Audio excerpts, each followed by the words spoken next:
norovirus, E. coli, staph infections, and now MRSA. Fairly small words that represent microscopic organisms, but their impact can be enormous. They can close schools, hotels, casinos, cruise ships. They can even take human life. In fact, over 90,000 people a year in the U.S. alone die from infections they acquired after being admitted to the hospital. The obvious first response to these health alarms is to clean all potentially affected surfaces. In fact, the more we understand about how disease is transferred, the clearer the importance of cleaning and protecting human health becomes.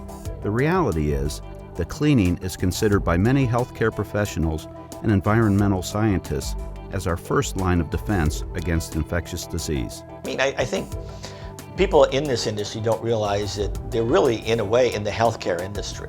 Particularly when it comes to public restrooms, we know that they are involved in the transmission of infectious diseases like hepatitis A, Shigella, Salmonella. It's been shown epidemiologically you can transmit disease by public facilities. So if we want to reduce illness, and save lives too, people do die from these types of infections. It does become important to maintain proper hygiene in these facilities. A widely accepted definition of cleaning is the removal of all unwanted soils and substances. And if cleaning is truly to protect our health, this definition must also include the invisible. Regardless of whether cleaning a restroom, kitchen, classroom, shop floor, or surgery suite, the goal must be to remove the maximum amount of soils and biopollution, both seen and unseen. Then validate through proper measurement. The purpose of this video is to expose the truth about soil removal capabilities of differing cleaning approaches, and to show through scientific measurement that not all cleaning tools deliver healthy results. Specifically, we'll compare high-flow fluid extraction technologies from Tyvek with the most prevalent tools today that rely on entanglement for their removal capabilities. To compare results, we'll use an ATP monitor, which measures adenosine triphosphate, the universal energy molecule found in all animal, plant, bacteria, yeast, and mold cells. While relatively new to the cleaning industries, these instruments are used in a number of other industries, including healthcare and food processing, to ensure that surfaces have been properly sanitized. They show just how clean surfaces are by quantifying microbial surface contamination in just seconds, making them perfect for showing before and after cleaning results. Our first test compares Tyvek's no-touch cleaning process with microfiber mopping on a restroom floor. Before we began our comparison, we cleaned the test site thoroughly and then measured for ATP to establish a benchmark. The level was 25.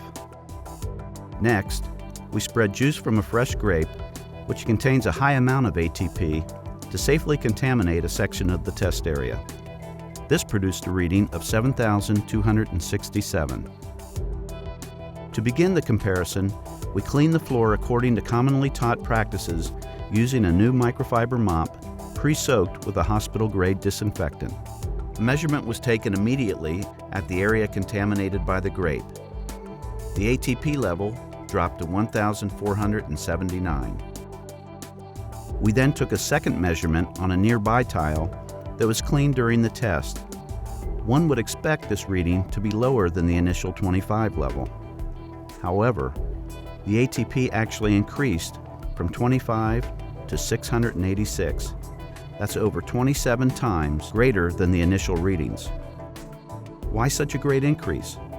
Let's take a closer look to see what's actually happening. As the mop head passes over the contaminated surface, some of the soils and contaminants are entangled in the mop fibers. However, much of the biopollution has simply been redistributed across the surface as well as deposited and trapped in the grout line. This tendency of mops to spread biocontaminants, also called dissemination, ultimately cross-contaminates any surface they touch. Interestingly, there's a common belief today that microfiber is extremely effective at removing biopollution. In fact, some claim that it actually eliminates cross-contamination. However, the data from this test indicates otherwise. It's also important to note here that these results were achieved with a brand new microfiber head. The problem is actually much worse if the mop head becomes saturated with soils and germs, which is what typically happens in the real world. I think most people don't realize, the cleaning tools you're using contain millions of bacteria, particularly mops and dishcloths, and they're giving germs a free ride around your facility. And that's why it's really important to recognize this, that you can actually make things worse with these. What you perceive as a cleaning tool is actually a germ transfer facility for them, and a good place to eat and live too. Now, let's compare the Kaivac no-touch cleaning system. Again, juice from a fresh grape was spread across the same area of the restroom floor, and another measurement was taken. This time, the reading was 7,844. Next, the same hospital-grade disinfectant was applied to the floor using the Kaivac's chemical injection system. The surface was then vacuumed with its built-in wet vacuum system. Immediately after cleaning, the ATP level at the spot where the grape juice was applied dropped from 7,844 to 27. This represents a dramatic improvement over mopping. Just as important, another measurement was taken at the spot where the microfiber mop had increased the ATP reading to 686. This time, the ATP level fell from 686 to 20, indicating a lack of cross-contamination. Why was the Kaivac so much more effective at removing soils? First, diluted cleaning solution is applied through the built-in chemical injection system in a low-pressure fan spray. As the solution dwells, it loosens and lifts soils in preparation for vacuum extraction. In addition, the fluid brings residual dehydrated soils into liquid solution. Then, all liquid and contaminants are suctioned or extracted from the surface with the system's built-in wet vacuum.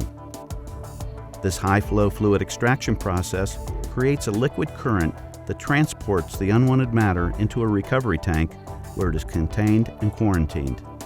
The power of the vacuum removes unwanted matter from surface areas, including grout lines, leaving the floor clean and dry.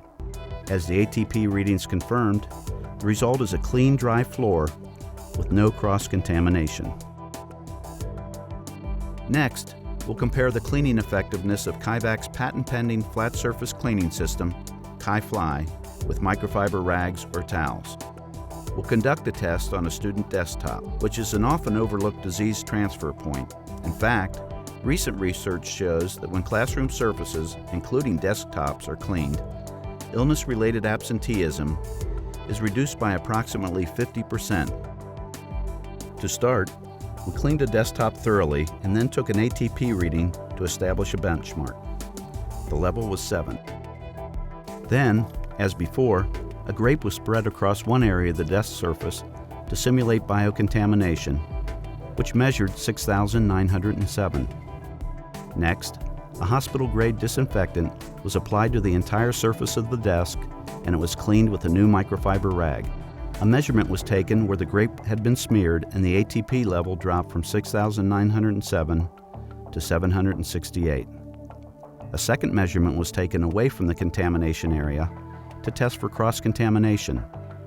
Again, as with the mop, the reading increased drastically from 7 to 71, over 10 times.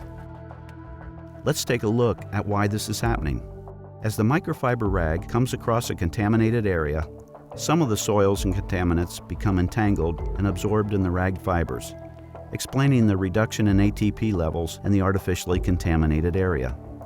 However, just like the mop, much of the bioload is not truly removed, but simply spread across the surface. The problem is compounded as more surfaces are cleaned. As the rag collects contaminants, it disseminates them across each surface it comes into contact with, leaving students and other building occupants at high risk for infectious diseases such as influenza, norovirus, and MRSA.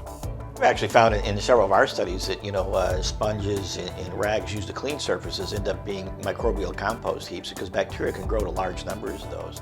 And we found both in the home and in restaurants, you're often just laying down a thin layer of E. coli when you're wiping a surface without really realizing it.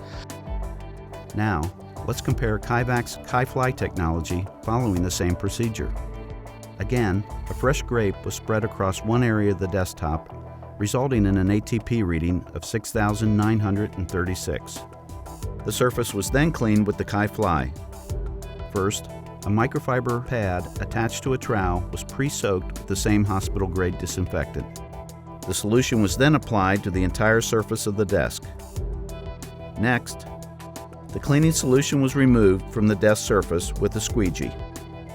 This time, when measured, the ATP level in the area where the grape was applied dropped from 6,936 to 28, representing a major improvement over the microfiber rag. A second measurement was taken at the same spot as the rag's second reading to test for cross-contamination. This time, the ATP reading was 3, indicating zero cross-contamination. Now let's take a look at what's happening in more detail. KiFly uses the same principles as Kivac's no-touch cleaning systems to remove unwanted matter from flat surfaces. After cleaning solution is applied to the target surface with the trowel, the squeegee blade removes soils and contaminants through high-flow fluid extraction. The blade literally scrapes all residues and contaminants from the surface, which are carried away in the liquid current. And because all of the liquid is removed from the surface, unlike the rag, there's no risk of cross-contamination. The rapid drying action actually aids in the killing of bacteria. As you can see, not all cleaning processes produce the same results, and just because the surface looks clean or even smells clean doesn't necessarily mean that it is clean. And it's a known fact that what you can't see is often far more dangerous than what you can see. That's why it's so important that surfaces be cleaned properly and tested regularly in order to achieve healthy results. I think, actually that's one of the things we've observed in our own research. It's probably better not cleaning than cleaning improperly, because you can spread microorganisms around the facility without realizing it. Regardless of what method you choose to clean your facility, when it comes to potentially harmful microbial contamination, it's important that you remove it, then prove it.